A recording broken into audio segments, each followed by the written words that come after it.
स्वामी सत्येंद्र जी परिव्राजक से निवेदन करता हूं कि वो कृपया मंच, और आचार्य वेदनेश जी से भी निवेदन करता हूं कि वो संचालन के लिए मंच पर पधारें।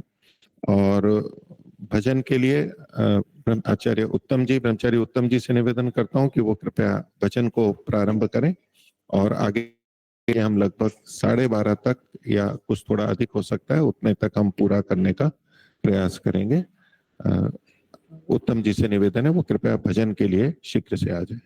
जी अध्यक्ष महोदय।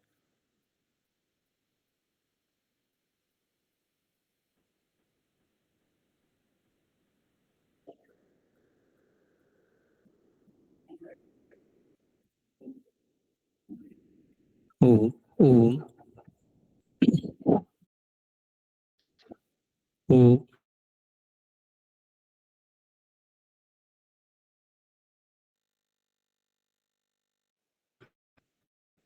के स्मृति दिवस के उपलक्ष्य में उनके गाए हुए प्रेरक भजनों में से एक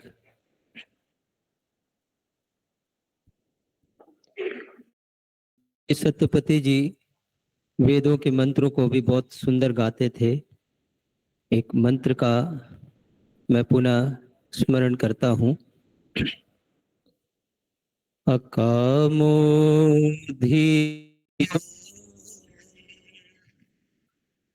अमृत स्वयंभू रसेन तृप्तो तश्चनो नः तमेव विद्वा न विभाय मृत्यो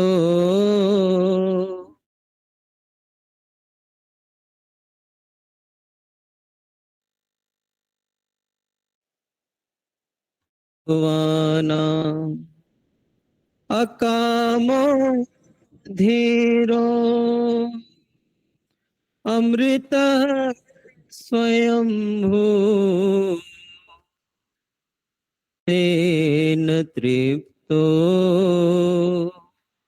न कुतश्चनो नः तमेव विद्वा न विभय मृत्यो आत्मानं धीरम् अजरं युवाना आत्मानं धीरम् अजरं युवानम्। ईश्वर भक्ति का एक प्रेरक भजन स्वामी सतपति जी को याद करते हुए। परमात्मा के सभी गीत गावो तो आवागमन से सभी छूट जाओ। परमात्मा के सभी गीत गावो तो आवागमन से सभी छूट जाओ। वो दुखियों का दर्द अकेलों का साथी श्रुति जगता धार है उसी को बताती। वो दुखियों का दर्द अकेलों का साथी श्रुति जगता धार है उसी को बताती। अजर है अमर है शरण उसकी आवो तो आवागमन से सभी छूट जाओ परमात्मा के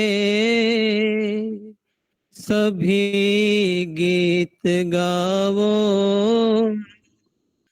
तो आवागमन से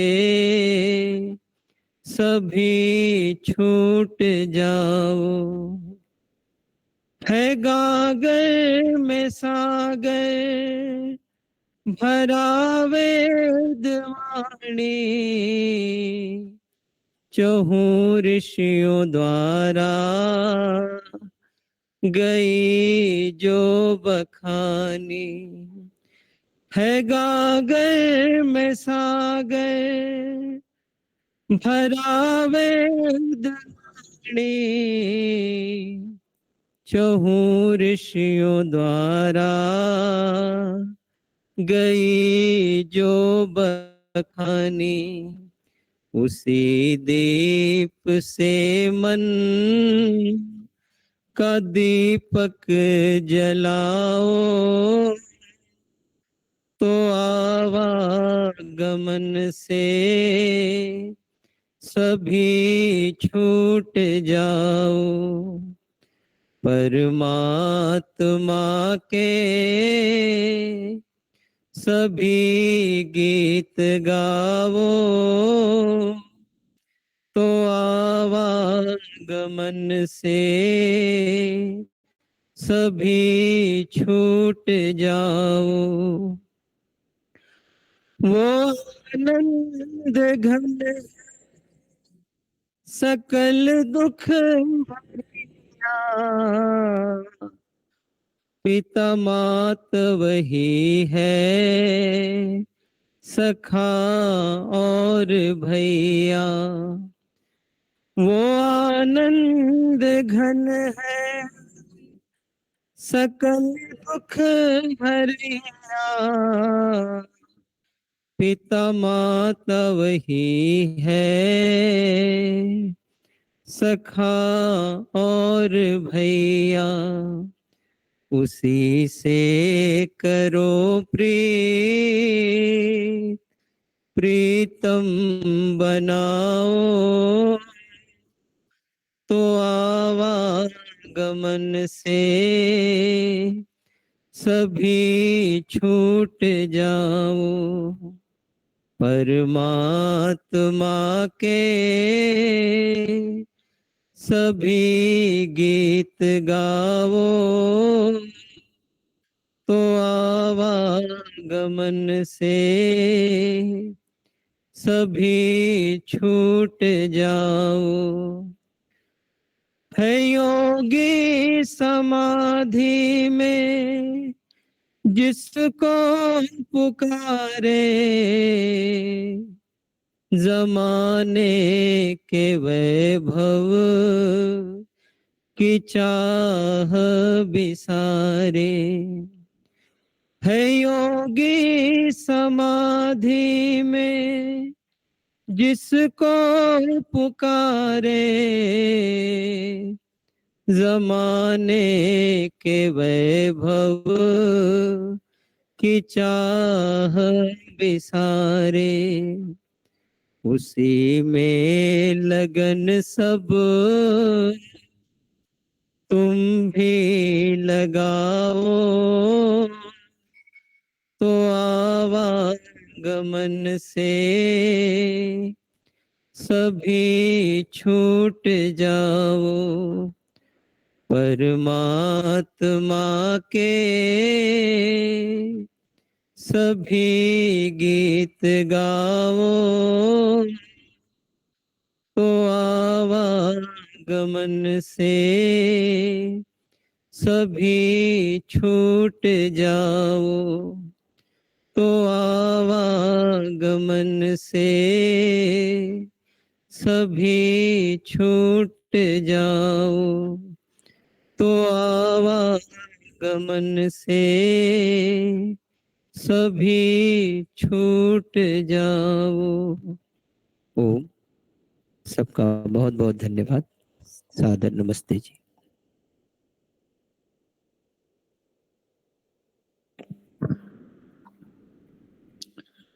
सबको सादर नमस्ते।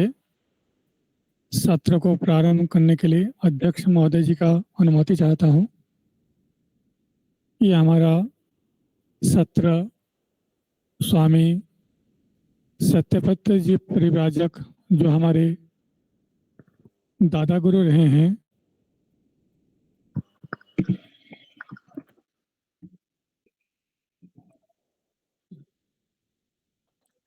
जो हम सबके दादा गुरु रहे हैं, उनके स्मृति दिवस के रूप में तथा सम्मान समारोह के रूप में हम मनाने जा रहे हैं सत्र को। तो वक्ता के रूप में हमारे पास 3 वक्ता हैं। सबसे निवेदन है कि 4-5 मिनट में अपना जो उद्गार है वो पूर्ण कर लेंगे। माता जया जी को भी मैं निवेदन करूंगा कि वो भी आगे आ जाएगी। स्वामी जो सत्यपति परिव्राजक के जो हम जीवन देखते हैं, एक ब्रह्मनिष्ठ के रूप में जीवन देखते हैं। एक समय पूज्य आचार्य ज्ञानेश्वर जी की ओर से एक विचार आया था, जब वो भी जीवित थे, स्वामी जी भी जीवित थे, कि स्नातक लोग यदि कोई उनकी सेवा करना चाहता है तो सेवा में आ सकते हैं। तो उस क्रम में मैं भी गया था, उनकी सेवा करने का मौका मिला था 1 माह का। दोबारा जब हम न्याय दर्शन पढ़ने के लिए रिजोर्ट गए थे, उस समय जब भ्रमण के लिए सब बाहर चले गए, तो उस समय भी मुझे मौका मिला था सेवा करने का। तो एक साधक का जीवन देखते हैं तो बहुत उत्कृष्ट जीवन साधना में किस प्रकार रहता है, कोई ओस नहीं जीवन में, सदा सर्वदा ईश्वरमय जीवन, ईश्वर समर्पित जो ईश्वर भावना हम कहते हैं, उनका देखने को मिलता है। तो उन्हीं के सानिध्य में जो रहे हुए हैं, उनका जो वर्षों तक सेवा किए हुए हैं, हमारे पास हैं ब्रह्मचारी सत्यनिष्ठ जी। तो मैं निवेदन करूंगा वो आए और अपना उद्गार व्यक्त करें। सत्यनिष्ठ जी।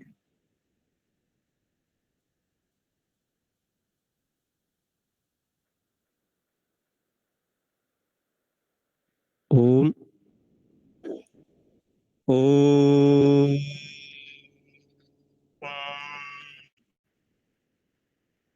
समस्त संन्यास्त वृंद, विद्वद्गण, सभी सदस्यगण, पिछले 3 वर्षों से मैं अध्ययन में व्यस्त होने के कारण न्यास के कार्यक्रम में सम्मिलित नहीं हो पाया था। इस वर्ष मेरा अध्ययन पूरा हो गया है, समय मिल गया तो मैं इस बार सम्मिलित हो पाया। सभी का धन्यवाद। पूज्य स्वामी सत्यपति जी की सेवा का अवसर मुझे आंशिक रूप से 2 वर्ष करने का मिला, 16 से लेकर के 18 तक, और पूर्णकालिक सेवा 2018 से लेकर के 20 तक पूरे 2 वर्ष मिला।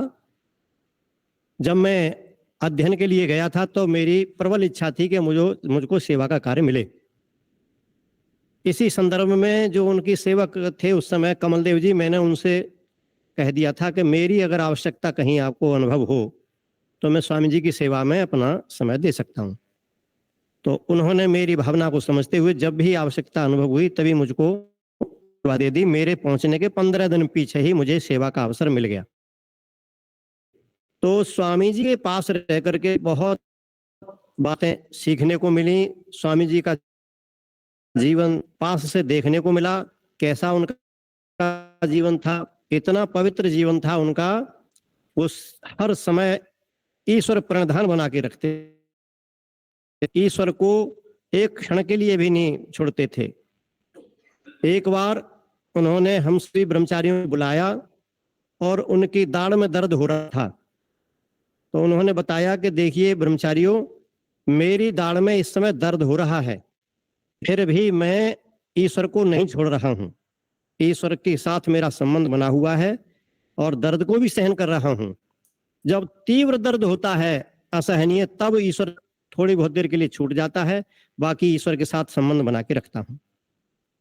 और बाह्य वृत्ति न बने, इसका बहुत ध्यान रखते थे। कभी कभी साइड वाली खिड़की थोड़ी सी भी खुली रह जाती थी तो उनकी जैसे ही दृष्टि जाती थी तो मेरे से कहते, ब्रह्मचारी जी ये खिड़की को बंद कर दो, बाहर से कोई आता जाता हुआ मुझे दिखाई ना दे, बाहर आता हुआ दिखाई ना दे, इसका ध्यान रखते थे। और कोई उनके पास आता था मिलने के लिए तो उनके साथ पूरी बात करते थे और उनके लिए उपदेश भी देते थे।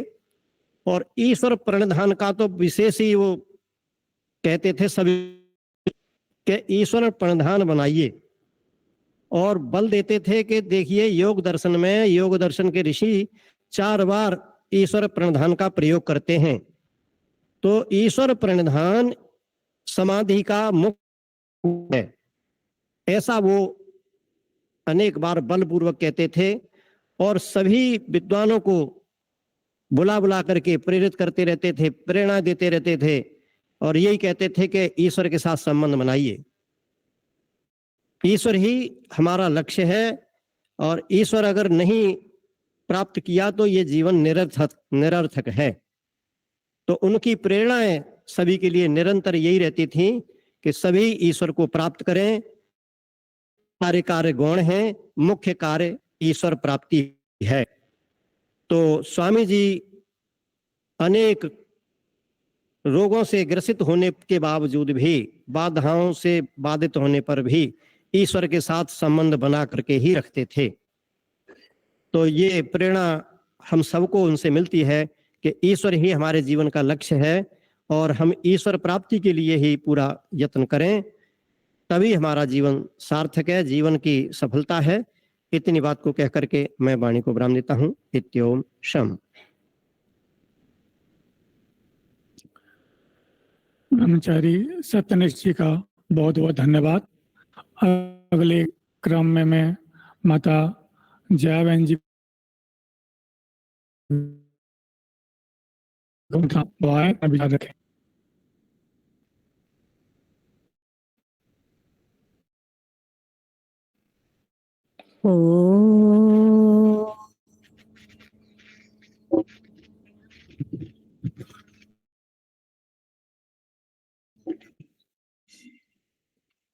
समादरणीय सर्व सन्यासी गण, विद्वान गण, विदुषी माताओं और अतिथिगण, सबको सादर नमस्ते। आज स्वामी सत्यपति जी की तीसरी स्मृति दिन है, पुण्यतिथि भी है।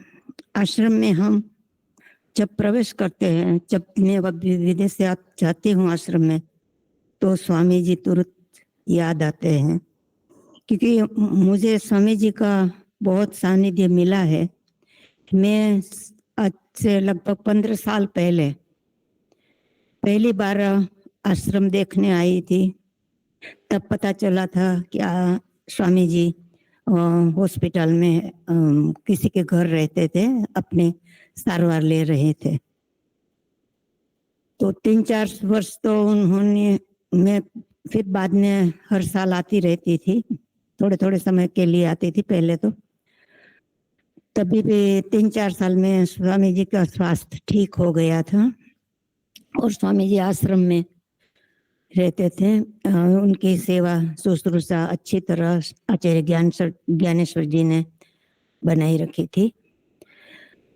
तो स्वामी जी स्वस्थ हो गए तो आश्रम में घूमते थे, घूमते फिरते थे एक सेवक के साथ, और कोई बार ब्रह्मचारी भी होते थे, उनके साथ घूमते रहते थे आश्रम में। घूमते घूमते जो कभी कभी हम बीच में आ जाते हैं, सामने आ जाते हैं, तो तुरंत हमें पूछते थे कि आप क्या कर रही हैं, पढ़ रही हैं कि नहीं पढ़ रही हैं, ऐसा पूछते रहते थे। तो एक बार तो प्रश्न भी पूछा और मैं पूरा जवाब न दे सकी, तो खुद ने अच्छी तरह जवाब दे दिया मुझे कि ऐसा होना चाहिए, कि ईश्वर के साथ हमारा संबंध कैसा होना चाहिए, और सूत्र के द्वारा उन्होंने बताया था। इसके बाद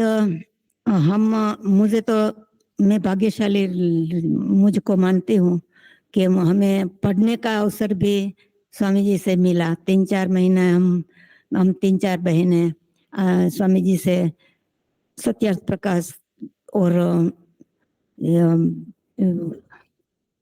पढ़ने जाते थे तो स्वामी जी हमें पढ़ाते थे तो बहुत अच्छा लगता था और हम मानते थे कि इतने बड़े गुरु जी हमें ईश्वर ने दे दिया है तो हम बहुत भाग्यशाली हैं।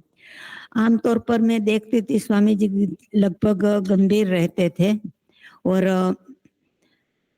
कभी हमने स्वामी जी को हंसते नहीं देखे थे, लेकिन हमको जब पढ़ाते थे तब एक बार एक प्रसंग आया एक मूर्ख मनुष्य का, तो स्वामी जी इतने खड़खड़ाट खिलखिलाट करके छोटे बच्चे की तरह हंसने लगे। हमको बहुत नवाई लगी कि आश्चर्य हुआ कि स्वामी जी कितने छोटे बालक जैसे हैं, कितने अच्छी तरह उनका स्वभाव है, कितना अच्छा स्वभाव है। तो मेरा ये सौभाग्य था कि हमें स्वामी जी का मुझे सानिध्य मिला। मैं आपको धन्यवाद। माता जी का धन्यवाद। मैं अगले क्रम में डॉक्टर रमेश जी मुनि जी को आमंत्रित करता हूँ, वो आए और अपना विचार रखें।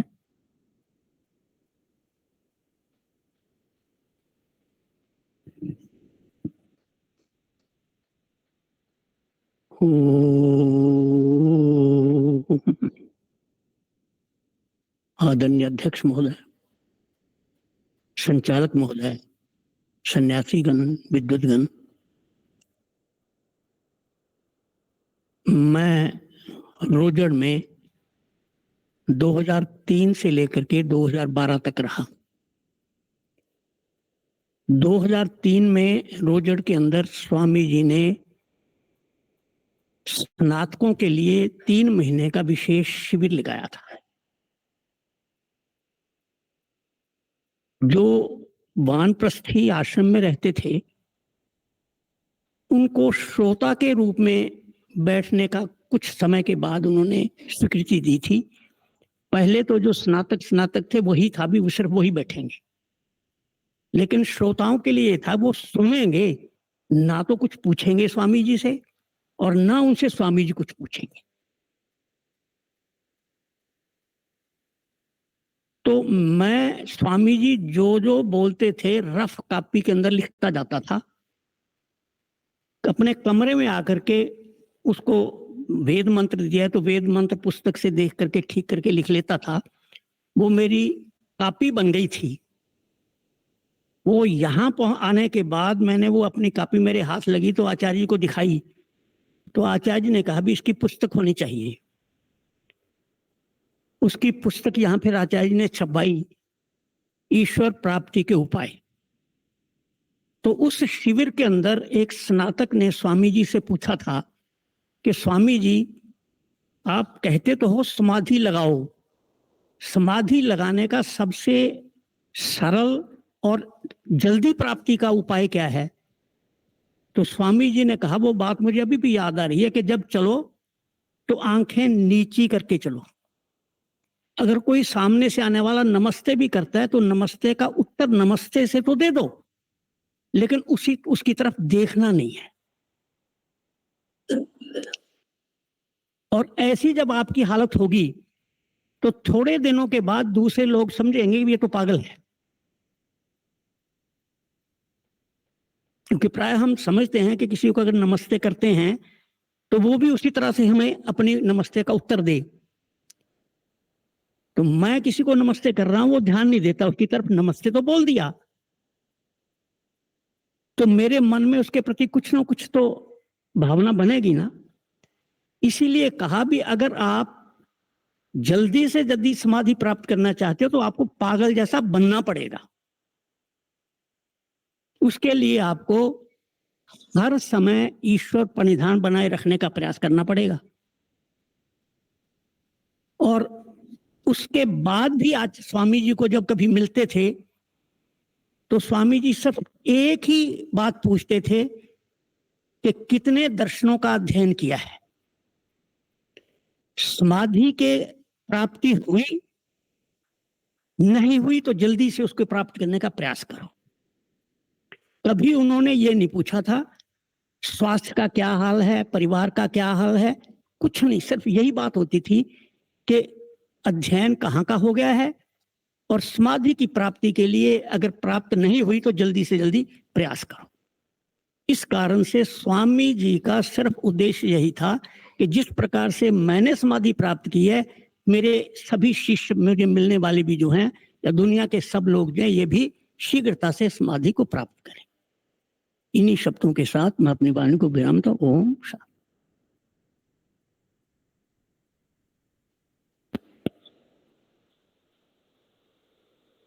जी, डॉक्टर सुखदा जी आ जाए। डॉक्टर रमेश मुनि जी का बहुत बहुत धन्यवाद। कृपया संक्षिप्त में आप भी अपना विचार रखें।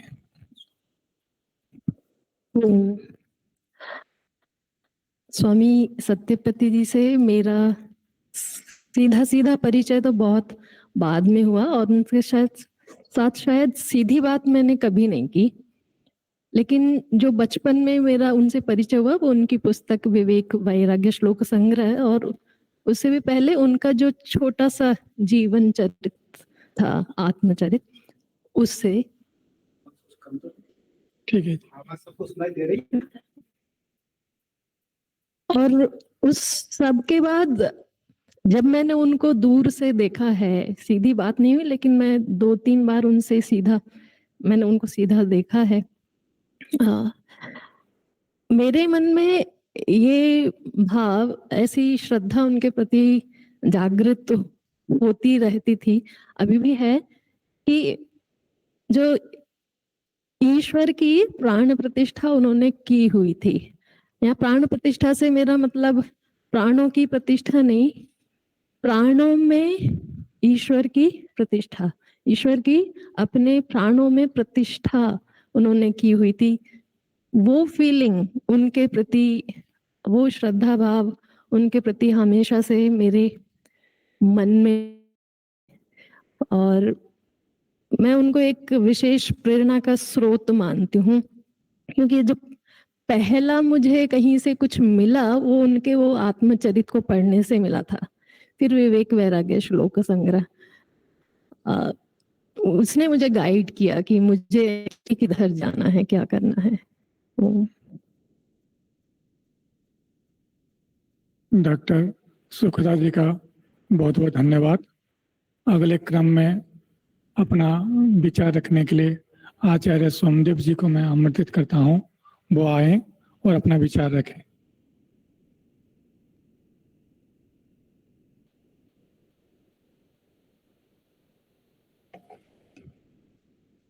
ओम।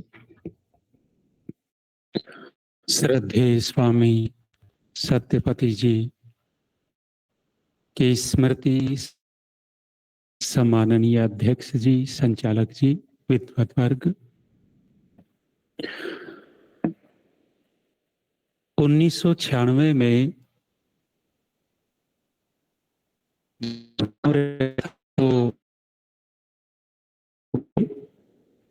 उनके विचारों से प्रभावित हुआ और उनका प्रवचन का एक विशेष अंश ज्यादा घर कर गया था कि भाई चाहे तो इस जन्म में इस मार्ग पे आओ या 50, 60, 100 आओ, आना तो इसी रास्ते पर पड़ेगा। तो वो विचार बार बार अंदर अंदर चलता चला गया और फिर इतना उग्र रूप से हुआ तो उनके पास गया। सुंदरपुर कुटिया गुरुकुल की स्थापना स्वामी सत्यपति जी ने ही की थी। 1993 में उन्होंने स्थापना की और आचार्य सत्यव्रत जी को वहां बैठाया था कि रोजड़ में बनते हैं तो सुंदरपुर में व्याकरण के विद्वान निकले। तो स्वामी जी के पास मुझे आचार्य सत्यव्रत जी लेकर के गए थे। तो स्वामी जी के विशेषता उस समय मुझे ऐसी लगती थी कि जो उनके संपर्क में आ गया और उनको लगा कि इनको प्रेरणा देनी है तो उनका घर छुड़वा ही देते थे। लगभग घर छुड़वाते अर्थात गुरुकुल में पहुंचा ही देते थे। तो उस समय उनकी पहली बार दर्शन हुए थे फिर अनेक बार गुरुकुल सुंदरपुर भी आते थे। उनकी जो व्यवहार की दृष्टि थी, व्यवहार की दृष्टि हमें अन्य अब तक सन्यासियों की दृष्टि से या विद्वानों की दृष्टि से नहीं देखने को मिली। बहुत छोटी छोटी बातें, वहां शिविर चल रहा था सुंदरपुर कुटिया में, तो एक ब्रह्मचारी ने आसन रखा तो कक्षा में तत्काल स्वामी सत्यपति जी ने कहा कि ये भी एक तरह की हिंसा है। अर्थात आसन ऊपर से पटक, थोड़ी सी धूल उठी, ऊपर से आसन डाला है, तुमने हिंसा कर दी। आसन भी किस तरह से रखना है, एक एक छोटी छोटी बातों को वो ध्यान से देखते थे और व्यवहार पक्ष उनका बहुत प्रबल था। अभी यहाँ भी गुरुकुल की बात आई कि बहुत अच्छी व्यवस्था है। वो व्यवस्था कहीं ना कहीं श्रद्धेय स्वामी सत्यपति जी के परंपरा से, मैंने श्रद्धेय मुनि सत्य जी का सानिध्य लिया, ऋषि उद्यान में व्यवस्थाएं देखी और जगह देखी, रोजड़ में देखी, तो उसी का परिणाम यहाँ दिख रहा है। कहीं न कहीं मूल में स्वामी सत्यपति जी हैं। सुंदरपुर कुटिया में आचार्य सत्यव्रत जी के पास जब हम गए, जब पहली बार देखा था तो वो बाल कटवाए हुए थे, लेकिन दूसरी बार में गया तो वो जटाजूट थे। तो पूछा गया कि ब्रह्मचारी तो बिना के रहते हैं, तो उन्होंने तर्क दी, संगार विधि में अथर्ववेद का मंत्र है और उसमें एक शब्द है दीर्घस्मश्रुः। ब्रह्मचारी को दीर्घस्मश्रु जटाजूट रखे हुए थे। तो एक बार स्वामी सत्यपति जी के पास बैठे थे तो स्वामी जी ने संकेत किया कि इनसे राग हो जाता है, बालों से भी राग हो जाता है, दीर्घस्मश्रु ठीक तो है, लेकिन यहाँ भी राग हो जाता है, इसलिए लगे कि हम इनमें फंस रहे, इनको भी हटवा लेना। तो स्वामी जी की जो दृष्टि से, अध्यात्म की दृष्टि से, जो आध्यात्म साधना में ध्यान में बाधक हो गए थे, उनकी ओर वो विशेष रूप से संकेत करने वाले थे। निश्चित रूप से हम सौभाग्य कि हम एक योग पुरुष के अनुयायी हैं, उनकी शिष्य परंपरा के हैं। तो इस अवसर पर मैं श्रद्धेय स्वामी जी को याद करते हुए मन में और अधिक उनके प्रति श्रद्धा पैदा कर रहा हूँ। ओम। सुमित फरमाना से उनको सुमित जी यहाँ पर होंगे। स्वामी सत्यपति जी के परिवार से आप आए हैं, आइए। आचार्य सोमदेव जी का बहुत बहुत धन्यवाद।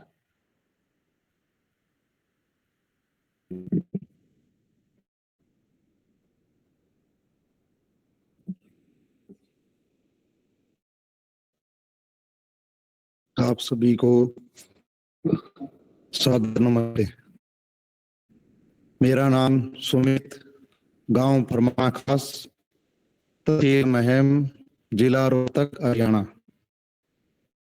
स्वामी सत्यपति की स्मृति दिवस पर ग्रामवासी फरमाना खास ने 6 एकड़ और ग्राम पंचायत फरमाना खास बादशाहपुर ने 4 एकड़ जमीन नई गौशाला बनाने के लिए दी गई है। उस गौशाला पे स्वामी सत्यपति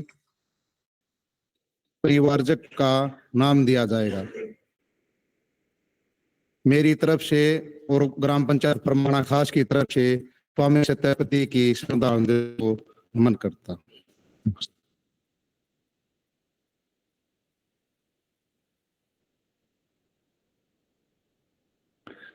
सुमित जी का बहुत बहुत धन्यवाद। अगले क्रम, सम्मान के क्रम में मैं मुनि सत्यजीत जी को आमंत्रित करता हूँ, वो आए और इस कार्यक्रम को आगे बढ़ाएं। मुनि जी।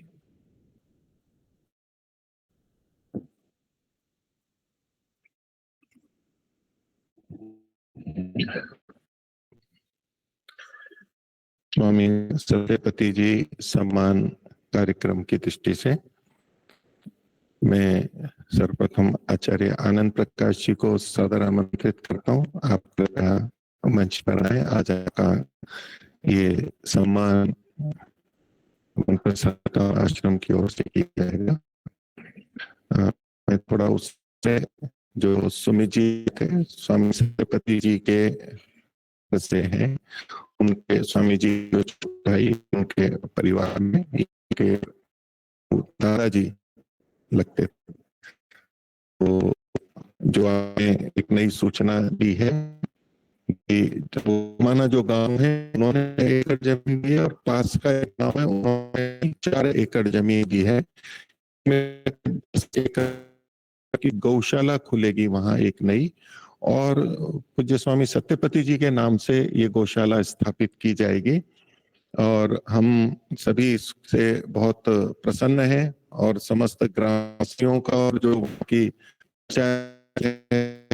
उसके लिए हम का बहुत धन्यवाद करते हैं। वहाँ आएंगे भी, ये घटना हुई है 6 सप्ताह ही ये हुआ है कि आज भी वहां पर कार्यक्रम हो रहा है जिसमें वो सार्वजनिक घोषणा करेंगे।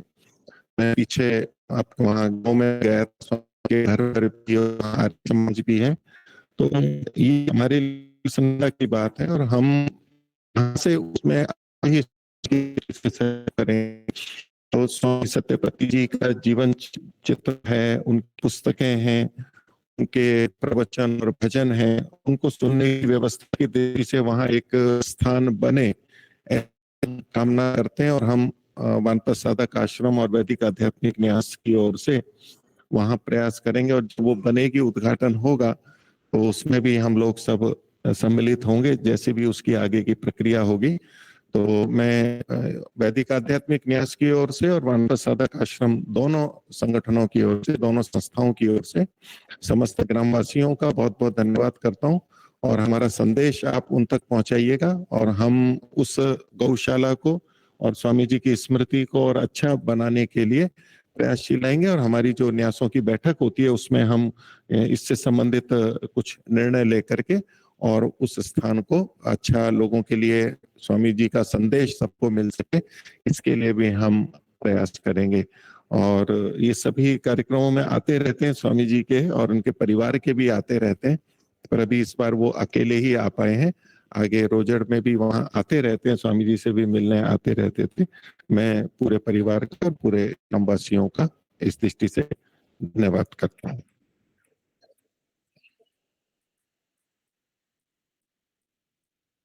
स्वामी सत्यपति जी महाराज के देहावसान के बाद में वानप्रस्थ साधक आश्रम के न्यासियों की हुई बैठक में ये निर्णय किया गया था कि स्वामी जी के नाम से एक सम्मान पुरस्कार प्रारंभ किया जाए। और स्वामी जी वेद और आर्य समाज की दृष्टि से जो समाज के लिए हितकारी कार्य करने वाले हैं और विभिन्न क्षेत्रों में जो समाज के लिए, विश्व के लिए श्रेष्ठ कार्य करने वाले हैं, उनको ये सम्मान दिया जाए। और वो सम्मान आरंभ करने का प्रस्ताव पारित हुआ, और उसके अंतर्गत बिहार का स्वामी परिवार, जिसमें श्री रामनारायण जी स्वामी और माता कौशल देवी जी, जो अभी दोनों स्मृति शेष हो चुके हैं, और उनके श्री सुभाष जी स्वामी और उनकी देवी जी भी इस परिवार निर्णय ये किया गया था कि 1,11,111 रुपए का प्रतिवर्ष ये सम्मान दिया जाए। तो उस परिवार ने सुभाष जो कि हमारे साधक आश्रम न्यासी भी हैं, उन्होंने ये पूरा दायित्व की वो राशि हमारे परिवार की ओर से आएगी, तो उस परिवार से वो राशि वानप्रस्थ साधक आश्रम में आती है और सम्मान वानप्रस्थ साधक आश्रम की ओर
और ये सब थोड़ा विस्तार में इसलिए दे रहा हूँ कि मैंने आचार्य जी से निवेदन किया था कि आपने तो ब्राह्मण की तरह पढ़ाने का काम बहुत पहले से प्रारंभ किया था, तो आप कृपया मुख्य मुख्य कुछ लोगों के नाम मैं यहाँ ले सकूं। तो संयोग ऐसा था कि दयाल मुनि जी को भी आपने पढ़ाया है, जिनका हमने सम्मान किया, और इस वर्ष पद्मश्री सम्मान भी जिनको प्राप्त है। तो दयाल मुनि जी को आपने सांख्य दर्शन और योग दर्शन पढ़ाया था। तो ये सभी के लिए गौरव की भी बात है, आपने भी पढ़ाया, आपके लिए भी, हमारे लिए, और दयाल मुनि जी के लिए भी हम बहुत प्रसन्नता व्यक्त करते हैं। उनको भी पद्मश्री सम्मान से सम्मानित किया गया। आचार्य जी का सम्मान मुख्य रूप से वैदिक परंपरा में गुरुकुलों में शिक्षा देना, आर्ष परंपरा में अध्यापन कराना, और उनके जो विभिन्न ग्रंथ हैं, 16-17 ग्रंथ हैं जिनका स्वयं लेखन या संपादन, बड़े गंभीर ग्रंथ भी हैं और विस्तृत ग्रंथ भी हैं जिनका और कुछ परिचय आचार्य जी ही देंगे, नामोल्लेख, बाकी तो विस्तार है। उन सब सेवाओं के लिए, वैदिक धर्म की ये बहुत ही महत्वपूर्ण सेवाओं के लिए हम आपका जा रहे हैं। प्रारंभ एटा गुरुकुल में आप आचार्य प्रद्युम्न जी के साथ साथ आपने काशिका का अध्ययन किया था। आचार्य प्रद्युम्न जी जो गुरुकुल खानपुर में है और आज स्वामी रामदेव जी के गुरु के रूप में अभी प्रसिद्ध हैं, उनके साथ में, और जो बहुत सारे आचार्य और आचार्य जिन्होंने गुरुकुल खोले, पढ़ाते हैं, विश्वविद्यालयों में प्रचार करते हैं। मैं कुछ कुछ नाम लेना चाहता हूँ, थोड़ा सा समय उसमें लगेगा। अभी आचार्य सोमदेव जी, आचार्य सत्यव्रत जी का नाम ले रहे थे, सुंदरपुर कुटिया का, तो एटा में उनको भी, आचार्य सत्यव्रत जी को भी आपने पढ़ाया है। प्रोफेसर डॉक्टर कमलेश कुमार जी शास्त्री जो कि अहमदाबाद में है और प्रोफेसर संस्कृत के विभागाध्यक्ष रहे, अभी सेवानिवृत्त हो गए, और गुजरात आर्य प्रतिनिधि सभा के वो अभी प्रधान है, मैं अगर गलती नहीं कर रहा हूं तो मंत्री प्रधान पद पे हैं। और बाकी गुजरात के अंदर और कच्छ में उधर आर्य समाज में बहुत कार्य, प्रवचन आदि का उन्होंने बहुत कार्य किया। उनको भी आपने गुरुकुल एटा में प्रथमावृत्ति आदि पढ़ाई है, वहां किया। प्रोफेसर डॉक्टर सुरेंद्र कुमार जी जो कि रोहतक विश्वविद्यालय में प्रोफेसर हैं अभी, उनको भी आपने वहां पर प्रथमावृत्ति पढ़ाई थी। आचार्य चंद्रशेखर जी जो भिंड के हैं, आचार्य डॉक्टर राम नारायण जी भरतपुर के जो कि अभी जोधपुर और उसके आसपास कार्यरत हैं आर्य समाज के क्षेत्र में, और लेखन और अध्यापन भी करते हैं। है जी, अच्छा, वो अलग है जी। और कुछ चीजें जो हमें भी पता नहीं थी, लेकिन हम हमारे जो गुरु हैं उनको भी आपने पढ़ाया है। तो आचार्य ज्ञानेश्वर जी जिनको कि जिनसे हम पढ़े हैं या जिनके निर्देशन में गुरुकुल में, रोजड़ में, दर्शन योग महाविद्यालय में रहे हैं, तो आचार्य आनंद प्रकाश जी ने उनको भी योग दर्शन और काशिका का अध्यापन कराया है। तो वो तो बहुत पहले से, क्योंकि एटा से आप महाभाष्य पढ़े थे और स्वामी सत्यपति जी के भी संपर्क में रहे हैं। इसी तरह से स्वामी विवेकानंद जी भी, जो विवेक भूषण जी जिनका नाम था पहले जब वो आए थे, तो उनको प्रारंभिक जो संस्कृत आदि का अध्यापन है वो भी आचार्य जी ने कराया है। अर्थात इस परंपरा में जो दर्शन योग महाविद्यालय के आचार्य थे और उपाध्याय थे और उनके पढ़े हुए हम न जाने कितने हैं, उनको भी आचार्य आनंद प्रकाश जी ने अध्यापन कराया है, संस्कृत का, दर्शन का, व्याकरण का। तो आचार्य जी का योगदान हम समझ सकते हैं कि वो कितना व्यापक है और उसमें इनका कितना अधिक योगदान है। डॉक्टर दर्शनानंद जी जो अभी न्यूयॉर्क में हैं, वहाँ कार्य करते हैं। स्वामी सुखानंद जी, स्वामी योगानंद जी, आपने गुरुकुल झज्जर में भी अध्यापन किया, एटा के बाद में आप वहाँ रहे, और आपकी काशिका वृत्ति पुस्तक है जो कि चौखंबा से उस समय बहुत पहले वार्तिक प्रकाश, काशिका के जो वार्तिक हैं उनके ऊपर, और वहाँ झज्जर में भी थे। तो स्वामी योगानंद जी, स्वामी आनंद मित्र जी, और एक स्वामी प्रतापपुरी जी हैं जिनका नाम अभी जो एमएलए बने हैं अभी अभी राजस्थान के पोखरण से, इसी बार भारतीय जनता पार्टी से जीते, वो भी गुरुकुल झज्जर के में पढ़े हैं, तो आपने उनको भी पढ़ाया है। आचार्य नचिकेता जी जो गुरुकुल होशंगाबाद में पहले थे, अभी महाराष्ट्र में रहते हैं। आचार्य सत्य प्रकाश जी जो फिरोजपुर झिरका में, जो कि दर्शन योग महाविद्यालय के आचार्य भी बाद में वहां से दर्शनाचार्य हुए हैं, उनको भी संस्कृत आदि का और वो पढ़ा है। ब्रह्मचारी मनुदेव जी वल्लभगढ़, स्वामी ज्योतिरानंदा जी जो कि अभी अभी संन्यास ले लिया है और अभी उन्होंने दर्शनाचार्य भी हो चुकी हैं वो, और ब्रह्मचारिणी रमा देवी जी जो कि अभी वानप्रस्थ साधक आश्रम में रहती हैं और आर्य वीरांगना दल की प्रमुखा रही हैं पहले और आर्य समाज के लिए कार्य किया है उन्होंने। ब्रह्मचारिणी इंदु जी जो कि प्रचारिका रही हैं, वे वानप्रस्थ साधक ज्वालापुर आश्रम में रहती हैं। आप तीनों को आपने वहां पर देहरादून तपोवन नाला पानी में, जिस समय थे स्वामी सत्यपति जी के शिविर थे और स्वामी जी के निर्देशन में आपने इन सबको भी वहां पर, ये सब प्रारंभ में आए थे, इनको संस्कृत आदि और अन्य दर्शनों का अध्यापन आपने वहां कराया है। स्वामी, मैं और कुछ नाम ले रहा हूँ, स्वामी भागवतानंद जी, दयानंद जी करीमनगर, और उसके बाद में जो आप अलियाबाद और अलियाबाद से भी पहले हैदराबाद में एक आर्य समाज में बोयनपल्ली, वहां पहले व्यवस्था नहीं थी, तो वहां रहते हुए आपने ब्रह्मचारिणियों को पढ़ाया, उनको स्नातिका बनाया, व्याकरण महाभाष्य आदि, और फिर अलियाबाद में वो स्थानांतरित हुआ। तो उस क्रम में बहुत सारे आचार्य हैं, आचार्य नीरजा जी, आचार्य सुनीति जी, डॉक्टर कृष्णा जी, आचार्य सरस्वती जी, आचार्य गायत्री जी, डॉक्टर सुगदा जी जो कि अभी यहाँ पर हैं और अभी IIT BHU के अंदर कार्यरत हैं, डॉक्टर सुमन जी जो कि पतंजलि में है, महाभाष्य तक उन्होंने भी पढ़ा है, अभी संन्यास दीक्षा उन्होंने ले लिए और पतंजलि में प्रोफेसर हैं, प्रोफेसर डॉक्टर शैलजा जी, और आचार्य शीतल जी जो यहाँ पर हैं हमारे सामने, ये भी गुरुकुल चला रही हैं, स्वामी सुमेधानंद जी उड़ीसा, और ऐसे ही और बहुत से। तो आपने बहुतों को पढ़ाया, उनके भी पढ़ाए हुए बहुत सारे हैं। तो हम आज आर्य जगत में कितने सारे गुरुकुल के आचार्य या आचार्या हैं जिनको कि आपने पढ़ाया है, और एक व्यक्ति के इतने पुरुषार्थ से कितने, और फिर वो कितनों को पढ़ा रहे हैं, ये संचालन कर रहे हैं, प्रचार कर रहे हैं। तो ये आपकी बहुत ही महती सेवा आर्य जगत को मिली है, और इसी के साथ बहुत सारा साहित्य भी है, बड़े बड़े ग्रंथ हैं। मैं आचार्य जी से निवेदन करूंगा वो उस सबको हमारे सामने रखेंगे। तो मैं इस सम्मान के लिए मैं वानप्रस्थ साधक आश्रम के न्यासीगण जो यहाँ पर उपस्थित हैं, वानप्रस्थ साधक आश्रम के संरक्षक आदरणीय स्वामी विश्वंग जी को भी मैं सादर मंच पे आमंत्रित करता हूँ। कृपया सभी आए, और श्री अपने मुनि जी और स्वामी सत्य, नहीं पीछे खड़े होकर के हो जाएगा, बैठने का नहीं, खड़े होके एक बार हम मिल करके, और आचार्य कर्मवीर जी भी न्यासी हैं, और माता जया जी हमारी पूर्व न्यासी हैं, अभी उन्होंने सेवानिवृत्ति ले ली है। मैं वानप्रस्थ साधक आश्रम के न्यासी सदस्यों को पीछे आमंत्रित करता हूँ, और आचार्य आनंद प्रकाश जी को भी आमंत्रित करता हूँ, वो आप कृपया बीच में आ जाएं, और बाकी न्यासीगण उनके पास में अगल बगल में आ जाएं। आचार्य आनंद प्रकाश जी को जो इस सम्मान किया गया, इसमें जो संक्षेप से कुछ विवरण लिखा, मैं उसको आपके सामने पढ़ के सुनाता हूँ। ओम कृण्वन्तो विश्वमार्यम।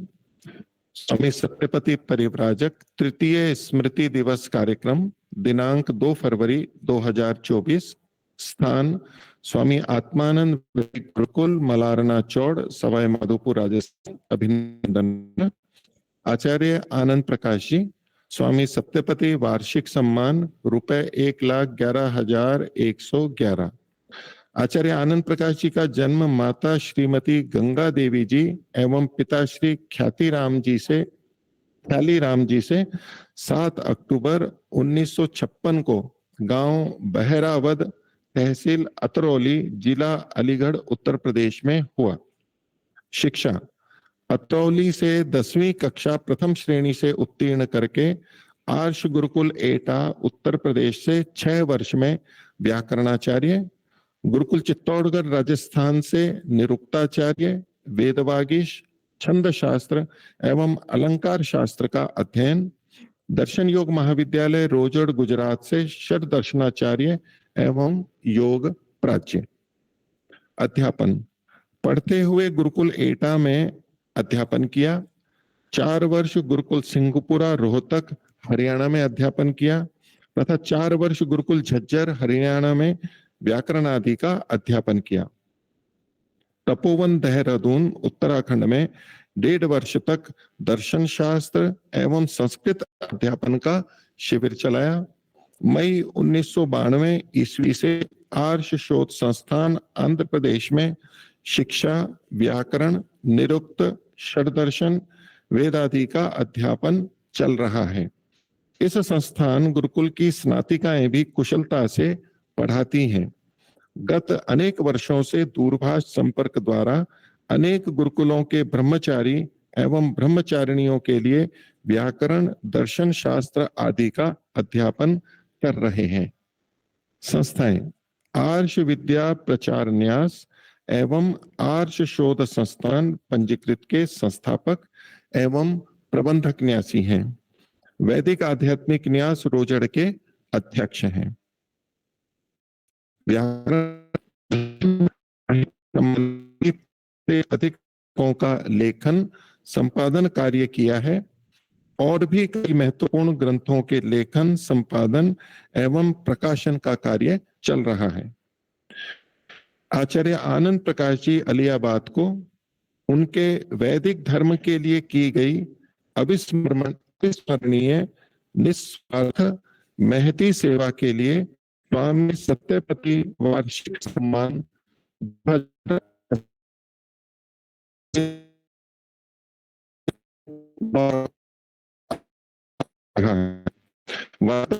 आश्रम आचार्य आनंद प्रकाश जी को यह सम्मान करते हुए है वह उनके स्वास्थ्य दीर्घायुष्य की मंगल कामना करता है।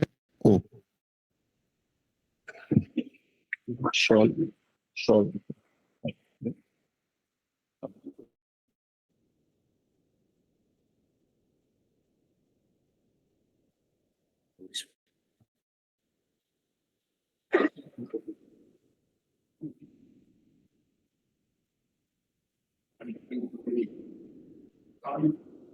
समझ लिया।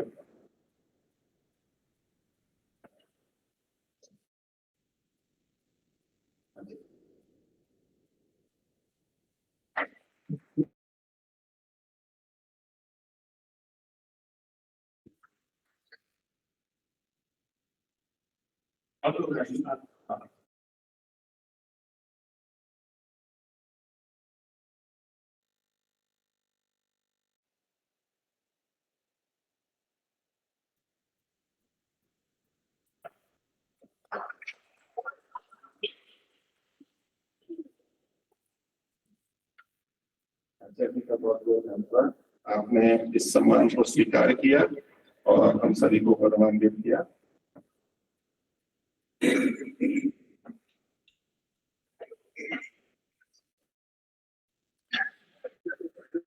अब हम सभी आचार्य जी के वचनों को सुनना चाहते हैं। आचार्य जी का जो जीवन रहा और किए, आदरणीय आचार्य जी से निवेदन करता हूँ कि के लाभार्थ और अपने जीवन से संबंधित जो भी आप बताना चाहें वो हम सभी के सब आपसे और भी परिचित होना चाहते हैं और आपके से प्रेरित भी होना चाहते हैं। आदरणीय आचार्य आनंद प्रकाश जी।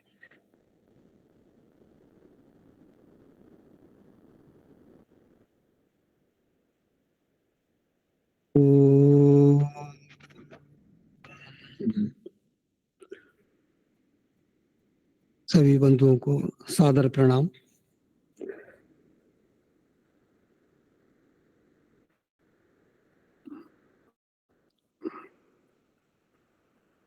मेरा सौभाग्य है कि अपनों के बीच में स्नेह सम्मान मिल रहा है। बहुत मैं अभिभूत हूँ।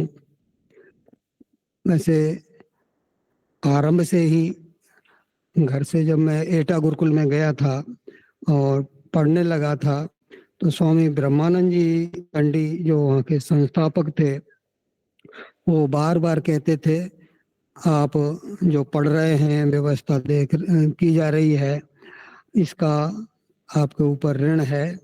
औरों को भी कहते थे, सामूहिक बोलते थे। तो जो योग्य हैं उनके ऊपर ऋण है और उनको कम से कम 10 अपने जैसे बनाने का प्रयत्न करना चाहिए।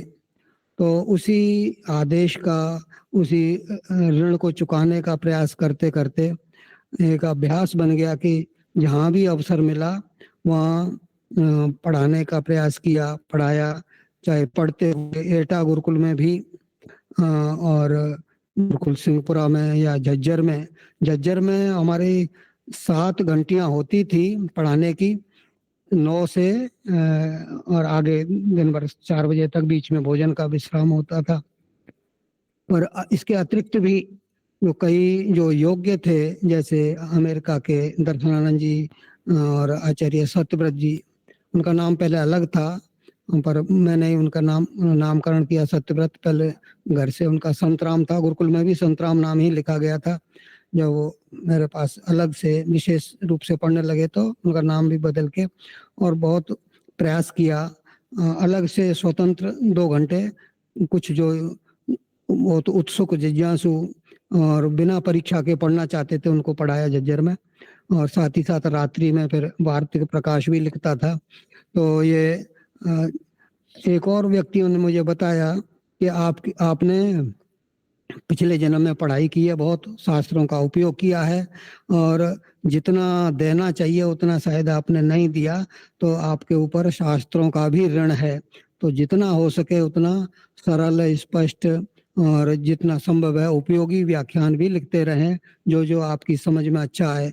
तो मैं वो भी करता रहा। विद्यार्थी आते थे परीक्षा से पहले, काशिका के वार्तिकों की व्याख्या कुछ मुख्य लिख दो। मैं सोचा 1-2 का क्या लिखें, फिर सबके लिए इकट्ठा ही लिख देते। तो वो संस्कृत में संक्षेप में लगभग 450 पेज का पुस्तक बन गया। और आगे भी जब भी मुझे अवसर मिला मैं लिखता गया। और न्याय दर्शन मैंने 1990-91 में लिखा था, लेकिन उसका प्रकाशन का अवसर अब आया है लगभग 32-33 वर्ष के पश्चात। तो वो लिखने का काम भी मेरी रुचि बन गई, या कहिए पिछले जन्म का अभ्यास था। और कुछ ऋण भी जो मुझे बताया मैंने, ऋण तो खैर है ही, जायमानो हो वही ब्राह्मण त्रिभी ऋण ऋणवान भवति। तो शास्त्र जो विद्वान है उनका तो प्रत्यक्ष ऋण है ही, उनका उपकार है। साथ ही साथ जो अब नहीं है लेकिन सैकड़ों साल पहले, हजारों वर्ष पहले जो हो चुके, उनके शास्त्रों को पढ़ने से उनका भी ऋण है, ऋषि ऋण है। तो जो भी संभव है मुझे भी इसमें लाभ होता है, अच्छी तरह से गंभीरता से अध्ययन करने का अवसर मिल जाता है। तो गुरुकुलों में मुझे बहुत अच्छा स्नेह और सुविधाएं मिली। विशेष रूप से जब मैं पहली बार स्वामी सत्यपति जी महाराज के पास गया सिंहपुरा गुरुकुल में, एटा गुरुकुल से पढ़ने के पश्चात, तो उस दिन स्वामी जी वहाँ नहीं थे, पर उनको सूचना सारी मिल गई थी कि कोई ब्रह्मचारी आया है। तो आए, तो आते ही स्वामी जी नमस्ते हुआ और पहले ही मुझे एक घी का डब्बा दे दिया। ये मेरे लिए विशेष बात थी। थोड़े से परोक्ष परिचय से स्वामी जी ने वो किया। और आगे भी हम जो निरुक्त में पढ़ते थे, यह आत्रणति अवेतथे न कर्णो अमृतम प्रयच्छन तम मन्येत पितरम मातरम च तस्मै न द्रुह्येत कथमच्च नाह। तो मुझे लगता था जो पढ़ाने वाले उनको माता पिता कैसे मान लें, वो तो बहुत अपने अनुशासन में रखने का ही प्रयत्न करते हैं। पर मैंने पूज्य स्वामी जी महाराज के पास देखा, ये मातृवत पितृवत वात्सल्य भी मिला और पढ़ाने के समय पर उन्होंने पढ़ाया भी। तो ऐसा नहीं लगा कि ये जो निरुक्त की पंक्ति है बेकार है, वो एक उसको पंक्ति का साक्षात्कार हुआ।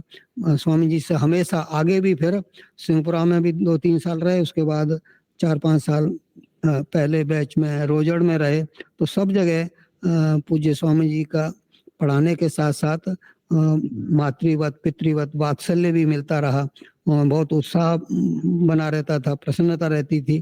तो इसलिए हम प्रयास करते रहे कि जितना भी हो सके जो ऋषियों का ऋण है हम उसको उतारने का प्रयास करें। तो इसी ऋण उतारने के रूप में समय उत्सुकता समझिए या जो भी है, मैं जहाँ भी रहा वहाँ पर पढ़ाने का प्रयास किया। कुछ का नाम आचार्य मुनि जी ने ले दिया है, उसको फिर से पृष्ठ पेषण की आवश्यकता नहीं है। तो बहुतों को पढ़ाया और लिखने का काम अब भी चल रहा है, प्रकाशन का भी चल रहा है और अनुसंधान का भी। जो बहुत जटिल विषय होते हैं उनको मैं विवेचन करने का प्रयास करता हूँ और कुछ नए विषय होते हैं उनको समझने का प्रयास करता हूँ।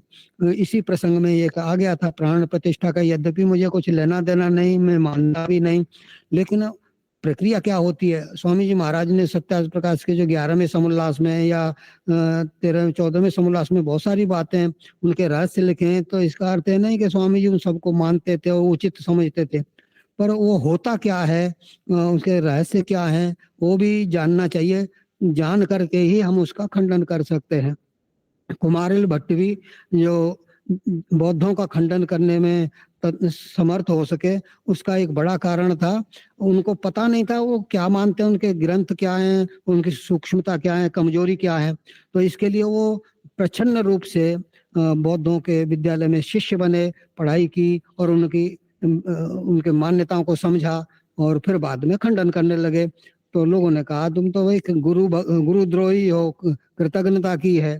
तो हाँ, ये तो कृतज्ञता की है, सारा खंडन कर दिया और फिर बाद में बताते उन्होंने तुषाग्नि में अपने आप को जला भी लिया गुरुद्रोह के अपराध को मिटाने के लिए।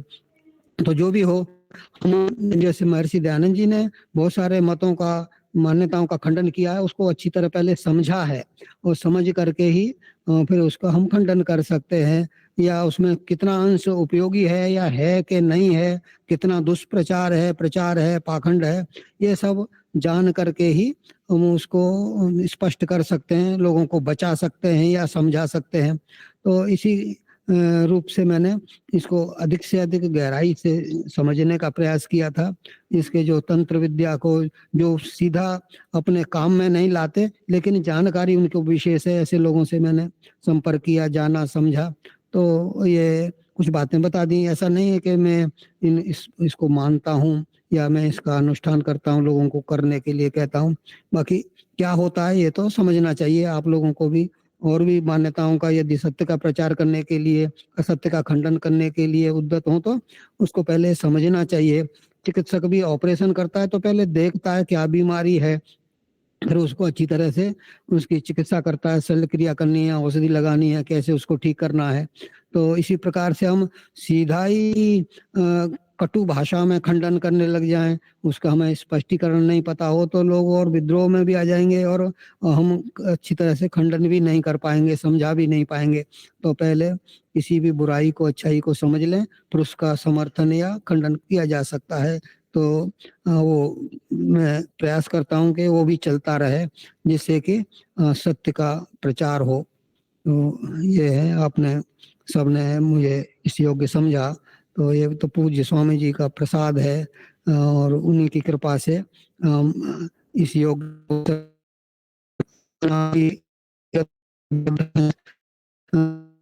शिक्षण से, योग प्रशिक्षण से, दर्शनों से और जितना समझा, सामर्थ्य हुआ उतना दूसरों को भी बताने का, समझाने का प्रयास करते।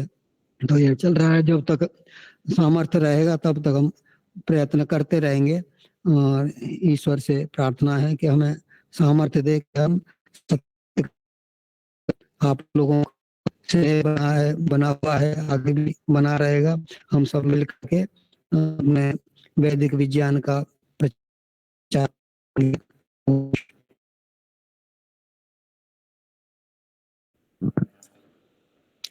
पूज्य आचार्य जी का बहुत बहुत धन्यवाद। अब हम जो हमारे परंपरा के गुरु जी हैं, दादा गुरु जी स्वामी सत्यपति जी परिव्राजक जी, उनके प्रवचन और भजन हम सब श्रवण करेंगे। वो को श्रवण करेंगे, देखने का वो साधन नहीं है, यूट्यूब के माध्यम से वो हम सब श्रवण करेंगे। प्रकाश जी अपने सामर्थ्य को दिखाता है। और किस काम पकड़ूं सहारा, और किस काम पकड़ूं सहारा।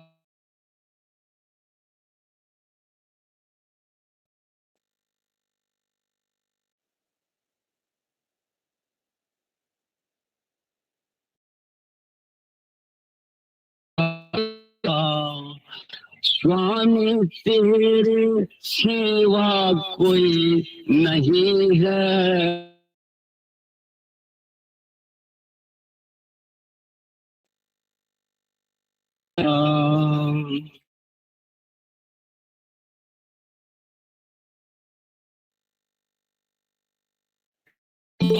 गफलत में मैं सोता रहा यूं, जिंदगी को मैं खोता रहा यूं, गफलत में मैं सोता रहा यूं।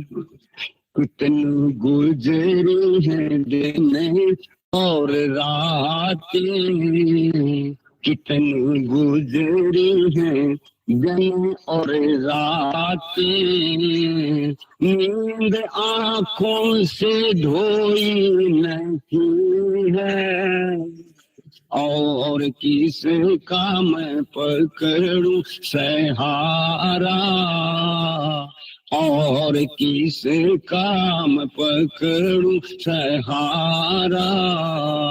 स्वामी तेरे सिवा कोई नहीं है, और किस काम पकड़ूं सहारा। और किस काम पकड़ूं सहारा। ठुकराया हूँ सारे जहां का, अब मैं यहाँ का रहा न वहाँ का। ठुकराया हूँ सारे जहां का, अब मैं यहाँ का रहा न वहाँ का। अब तो जिंदगी है तेरे हवाले, अब तो जिंदगी है तेरे हवाले। तेरे दर का भिखारी यही है, और किस काम पकड़ूं सहारा। और किस काम पकड़ूं सहारा। स्वामी तेरे सिवा कोई नहीं है, और किस काम पकड़ूं सहारा। और किस काम पकड़ूं सहारा। तुझ सा दानी नहीं है जहां में, मांगने को फिर जाऊं कहाँ मैं। तुझ सा दानी नहीं है जहां में, मांगने को फिर जाऊं कहाँ मैं। जिसने पकड़ा है आश्रय तुम्हारा, जिसने पकड़ा है आश्रय तुम्हारा, उसकी किस्मत फिर सोई नहीं है। और किस काम पकड़ूं सहारा। और किस काम पकड़ूं सहारा। स्वामी तेरे सिवा कोई नहीं है, और किस काम पकड़ूं सहारा। और किस काम पकड़ूं सहारा। दे दो थोड़ा अनल को सहारा, इसको भी मिल जाएगा किनारा। ये दो थोड़ा अनल को सहारा, इसको भी मिल जाएगा किनारा। सौंप दी जिसने तुमको सफीना, सफीना नाव, सौंप दी जिसने तुमको सफीना, वह तुमने डबोई नहीं है। और किस काम पकड़ू सहारा, और किस काम पकड़ू सहारा। स्वामी तेरे सिवा कोई नहीं है, और किस काम पकड़ू सहारा, और किस काम पकड़ू सहारा। ईश्वर का सहारा लेने पर, ईश्वर को अपना सब कुछ मानने पर व्यक्ति उस समय ईश्वर की कृपा होती है, ईश्वर उसको बुद्धि विद्या प्रदान करता है। ये ईश्वर से हम प्रार्थना करते हैं, मांगते हैं। पहले उत्तम कर्मों को करने का प्रयास करो, दोषों को दूर करने का प्रयास करो। फिर भी अच्छे काम सिद्ध नहीं होते, उसके पश्चात शुभ कार्यों की सिद्धि के लिए ईश्वर से प्रार्थना करो। ओ मैं सुख कंद से सच्चिदानंद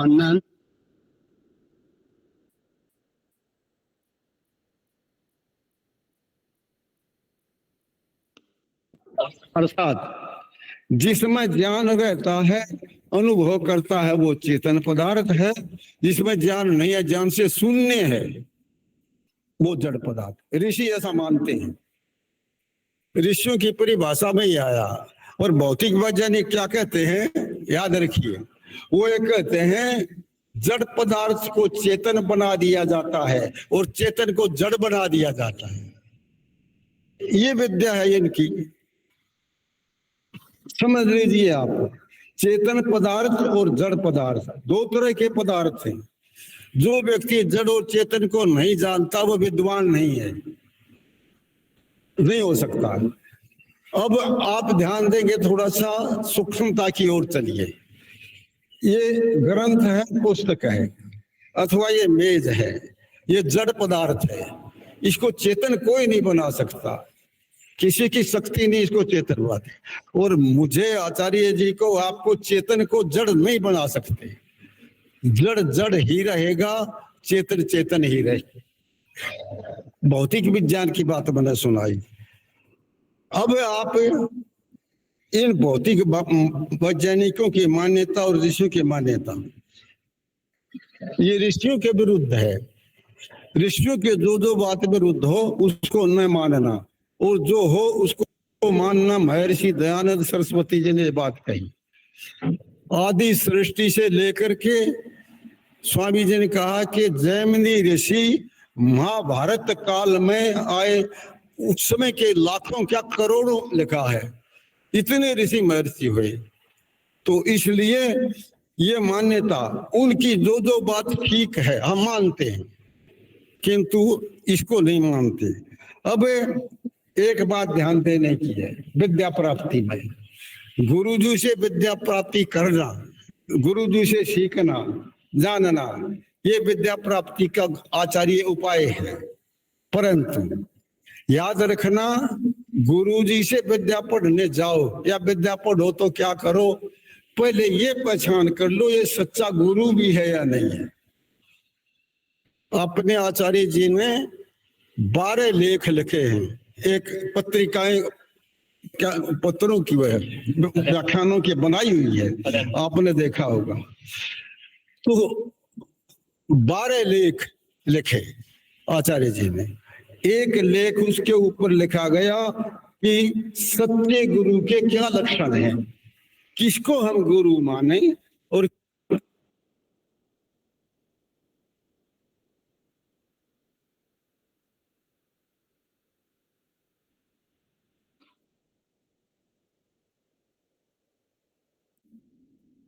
ये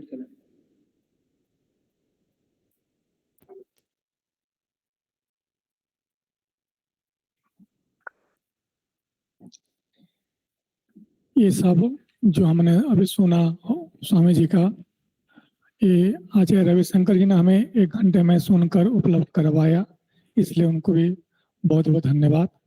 अब मैं अध्यक्ष महोदय जी को निवेदन करता हूँ वो संक्षिप्त में अपना विचार प्रस्तुत करें। स्वामी जी महाराज।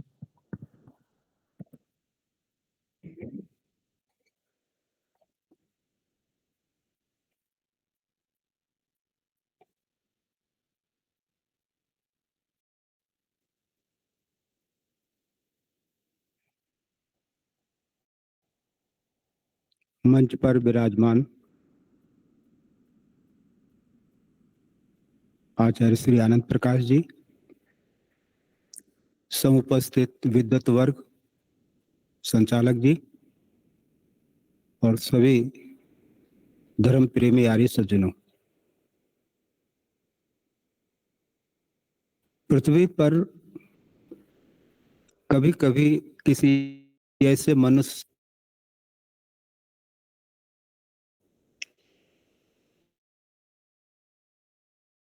से और कार्य करने से पृथ्वी का बोझ हल्का हो जाता है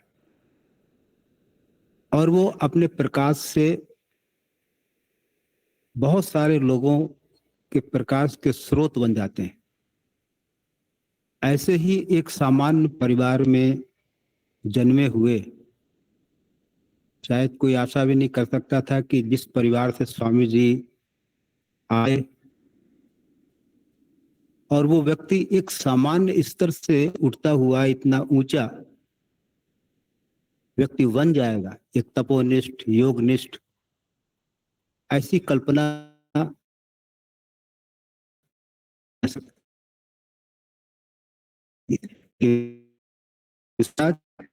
ऐसी ही आत्मा थी, इस तरह से जीतते हुए भी, और किस तरह से उन्होंने गुरुकुल में झज्जर में प्रवेश लिया। पहले तो प्रवेश देने से मना ही कर दिया था, ऐसा सुनने में आया, लेकिन फिर दिया और किन कठिनाइयों से वो गुजरे। आज हमें बहुत सारी सुविधाएं हैं ब्रह्मचारियों को, घी की, दूध की, फल की, वस्त्रों की, यानी अगर उनकी तुलना हम आज के पढ़ने वालों से करें, अध्येता तो तुलना नहीं कर सकते। बहुत कठिनाइयों में उन्होंने अपने जीवन को चमकाया, तपाया, और उनके जीवन का लक्ष्य कोई अध्ययन के बाद ही बना हो कि मेरा लक्ष्य ईश्वर प्राप्ति, ऐसा नहीं है। बचपन कहते हैं ना, होनहार विरवान के होत चीकने पात। होनहार बच्चों के लक्षण, ये आगे चल के क्या बनेगा वो बचपन में ही उसकी क्रियाओं से, उसके कार्यों से, उसकी भाषा से, उसकी चाल ढाल से थोड़ा थोड़ा अनुमान लग सकता है, और लग गया। जैसे कि स्वामी जी महाराज कभी बताया करते थे कि लोग मुझे पागल समझते थे क्योंकि मैं मौन रहता था, जो मिलता था खा लेता था, लेकिन बाद में उन लोगों ने समझा कि ये तो विशेष व्यक्ति है, ये पागल नहीं है। तो इससे धीरे धीरे फिर गुरुकुल में पढ़े, शिक्षा का अध्ययन किया, व्याकरण था, लेकिन इतना सब पढ़ते हुए भी उन्होंने ईश्वर का त्याग नहीं किया। कभी कभी बताते थे कि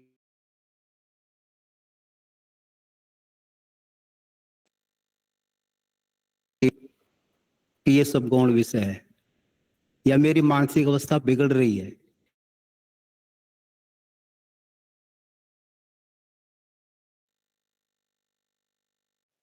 और उसके बाद फिर अपनी मानसिक अवस्था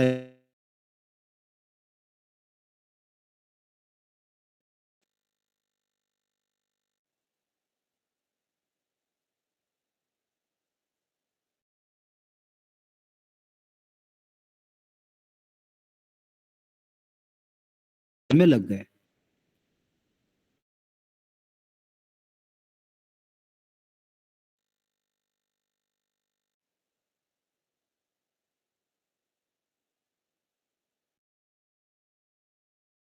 उनके विशेष शिष्य भी कह सकते हैं, तो वो दोनों खाने का प्रबंध स्वयं करते थे और वहाँ एक श्रीनगर स्थान है, उस समय तो जंगल ही था, अब तो बस गया है पूरा, अब तो सब बदल गया है। वहां से सिर पे लकड़ियों का नंगे पैर आना, और कई बार आचार्य वेदव्रत जी उनके जो शिष्य थे परेशान हो जाते थे, लेकिन वो कहते थे नहीं, ये करना ही है। और ये सब भोजन का प्रबंध करते हुए भी फिर पंडित जी से पढ़ते थे, और ये समाधि में होते थे या ईश्वर के ध्यान में अपने को तल्लीन कर लेते थे। तो पंडित जी को लगता था कि ये ब्रह्मचारी सोते रहते हैं, ये इनको पढ़ना लिखना तो है नहीं, और आंख बंद करके सोते रहते, क्योंकि पंडित क्षेत्र नहीं था योग का, तो इसलिए उन्होंने इस तरह से अनुमान लगाया। तो स्वामी जी की एक विशेष ये स्थिति थी, और इसी विशेष योग तपस्या के कारण से उन्होंने अपने व्यक्तित्व को बहुत भव्य बना लिया, और उनके प्रभाव से वो रोज में आए।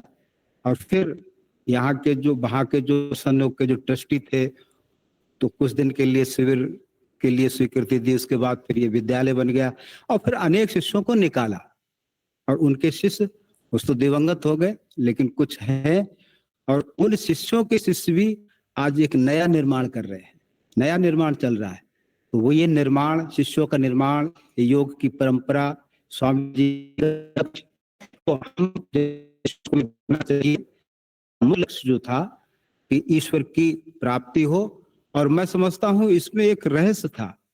कई बार हम भी बात को हल्का ले लेते थे कि ईश्वर प्राप्ति क्या है, रोज संध्या तो करते ही हैं, उपासना करते ही हैं, तो हमें क्या जरूरत है। लेकिन नहीं, उनके एक एक शब्द में रहस्य ऐसा लगता था कि जिसे हम संध्या और उपासना करके अपने को कृतार्थ समझते थे या समझते हैं, वास्तव में वो संध्या उपासना की बहुत ऊपरी सतह पर हमारा मन काम करता है। एक मन की ऊपरी सतह होती, एक गहराई होती। तो कई बार लगता है हम बहुत ऊपरी सतह पर ही तैर रहे हैं, और हम लगता है कि हमें समाधि, तो उनका यही होगा कि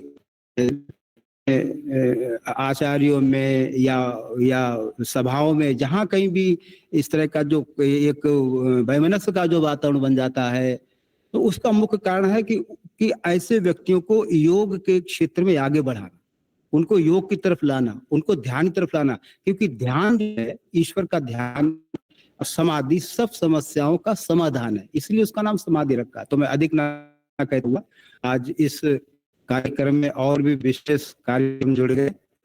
आचार्य आनंद प्रकाश जी का भी एक अच्छा समारोह हुआ, हमारे लिए बहुत प्रसन्नता की बात है। और भी कार्यक्रम हुए तो बहुत अच्छा लगा, और मैं चाहता हूँ कि इसी तरह से विद्वानों का सम्मान होता रहे, ताकि विद्वानों के जो कार्य हैं, उनके रचनात्मक कार्य हैं, उनके लेखन कार्य हैं, वो आगे बढ़े, उनको कोई दिक्कत ना आए। तो इसी दृष्टि से मैं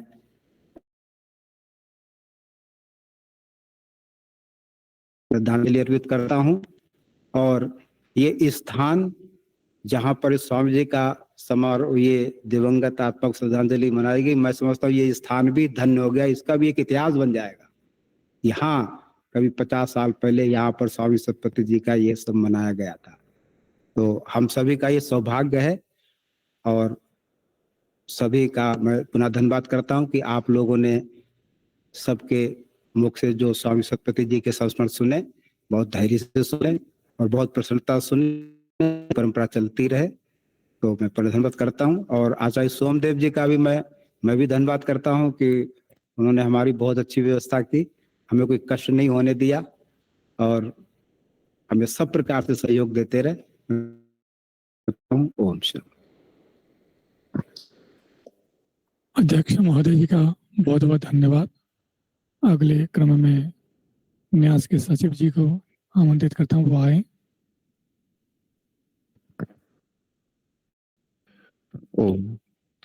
इन सभी समस्त कार्यक्रमों की समाप्ति के अवसर पर मैं पुनः सभी के धन्यवाद के लिए उपस्थित हुआ हूँ, और साथ में यहाँ की जो समिति है गुरुकुल की, उनके सदस्यों को भी मैं एक बार यहाँ कृपया आगे आए ताकि हम सब आपको देख सकें।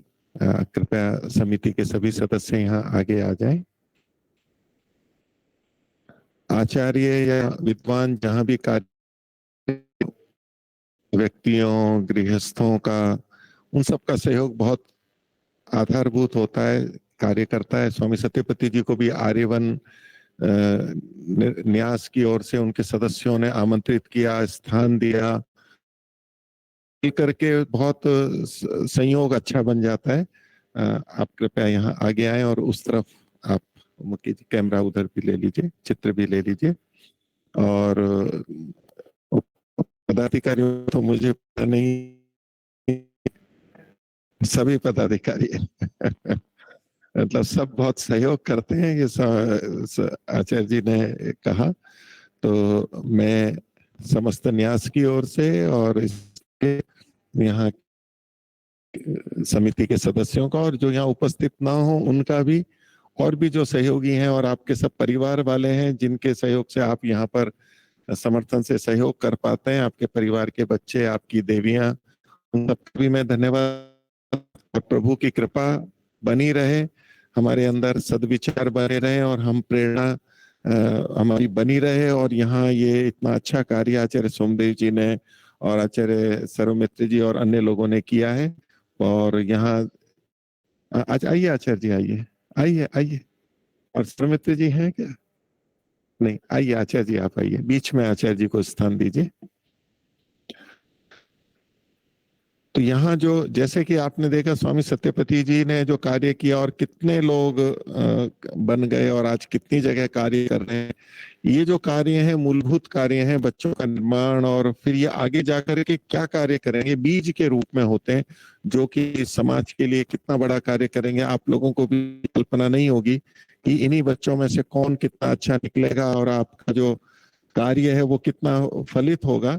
मैं आप सबके पवित्र भावों के लिए और सहयोग के लिए और पूरे समस्त जो आपके गांव और आसपास के गांव वाले हैं, स्वामी जी महाराज का, स्वामी आत्मानंद जी महाराज का यहाँ पर बहुत स्नेह रहा और सबका उनका बहुत आशीर्वाद रहा और आप सब ने उनको बहुत सहयोग दिया। और उसी क्रम में आचार्य अपने सोमदेव जी यहाँ पर अब हैं और इस कार्य को आगे बढ़ा रहे हैं। मैं पुनः पुनः सभी की ओर से और भी जो सुन रहे हैं इस संगठन से जुड़े हुए हैं उन सब की ओर से, समिति के सभी सदस्यों का और सभी सहयोगियों का हृदय से आभार व्यक्त करता हूँ। और हम सबके आपके आभारी हैं और ये कार्य आपका बहुत आगे बढ़ेगा और पुष्पित पल्लवित होगा, मैं ऐसी आशा करता हूँ। और पुनः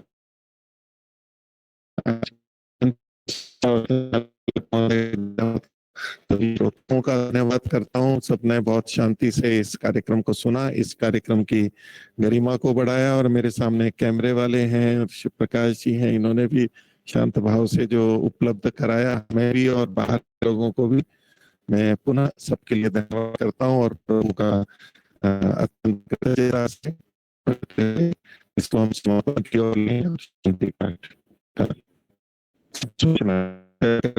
शांति पाठ के समापन।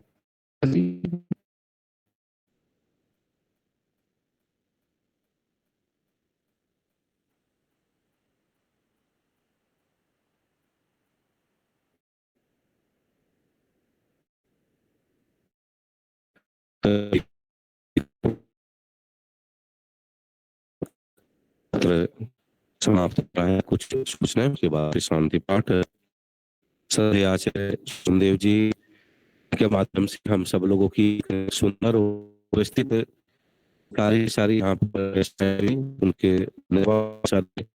उनके जी, इनका बहुत बड़ा योगदान रहा, उनके धन्यवाद पिता परमेश्वर से दोनों के मंगल जीवन की प्रार्थना करते हैं। मैं कथा और ये सब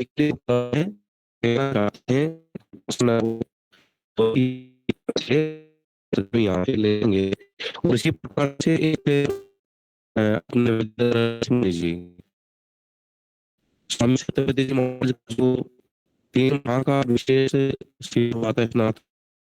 आपको बोलने का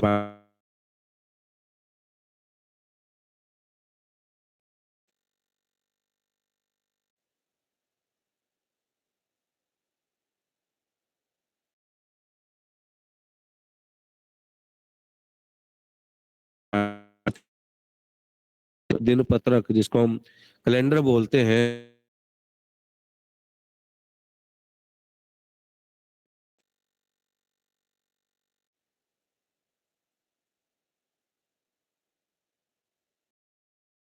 प्राप्त कर लेंगे।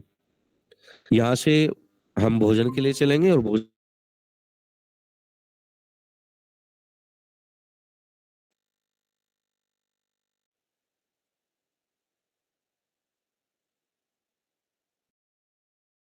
की व्यवस्था है। जैसे ही आप भोजन करने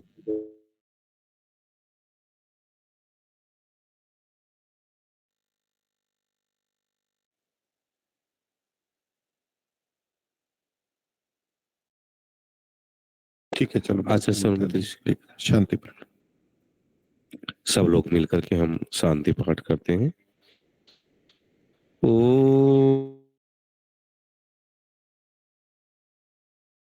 अंतरिक्षं शांति पृथिवी शांति